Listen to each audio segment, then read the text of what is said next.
हिंदुस्तान के किसान मुल्क की हुकूमत से परेशान होने लगे हैं। वो सड़कों पर बैठे हैं और जाहिर है उनका ऐलान भी ये कि जब तक उनकी बात मान नहीं ली जाती वो उठेंगे नहीं।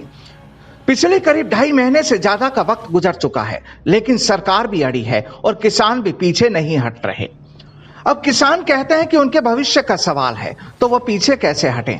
मुल्क में अजीबोगरीब हालात हैं और जब ऐसा हो रहा है तो फिर हुकूमत की खिलाफत करने वाली दूसरी सियासी पार्टियां भी अब कहां चूकने वाली है।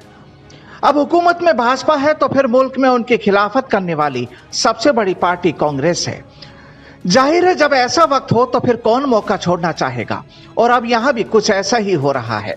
अब देश के कुछ दूसरे हिस्सों की बात छोड़ भी दें और नजर केवल हमारे सूबे यानी राजस्थान पर ही डाली जाए तो देखने वाली तस्वीरें नजर आती है।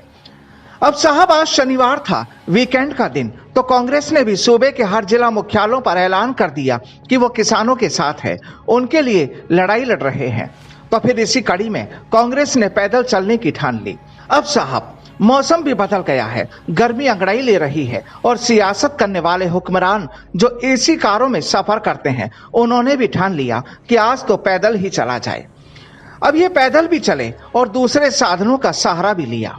यूं तो इस जलसे का नाम पैदल मार्च रखा गया था, लेकिन जब फरवरी में ही गर्मी ने अपने रंग दिखाने शुरू कर दिए तो खेतों में चलने वाले ट्रैक्टर पर भी हमारे हुक्मरान चढ़ने से नहीं चूके।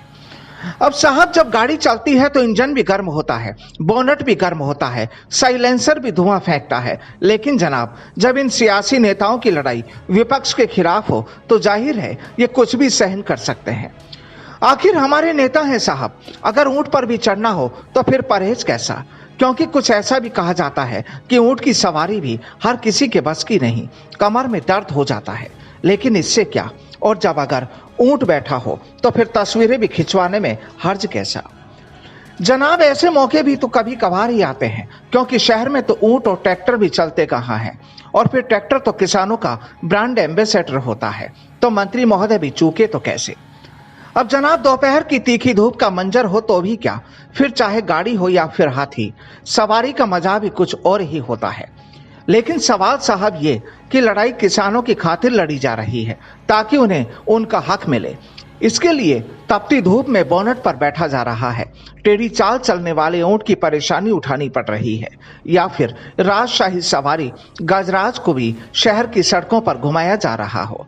जो भी हो, लेकिन जयपुर की सड़कों पर ट्रैफिक जरूर जाम रहा। लोग इंतजार करते रहे नेताओं के गुजरने का, क्योंकि एक दर्द उनके जहन में यह भी उठ रहा था कि एक तरफ पेट्रोल डीजल ने उनका सुख चैन छीना हुआ है, तो यह हुकूमत उनका भी तो ख्याल रखे। बहरहाल साहब हुकूमत ख्याल तो सभी का रखती है, बस वक्त आने पर ही सबका पता चलता है। अब हालांकि कहा तो यह भी जाता है, सियासत इस कदर आवाम पे एहसान करती है, पहले आंखें छीन लेती है फिर चश्मे दान करती है। Bureau report, the fact India.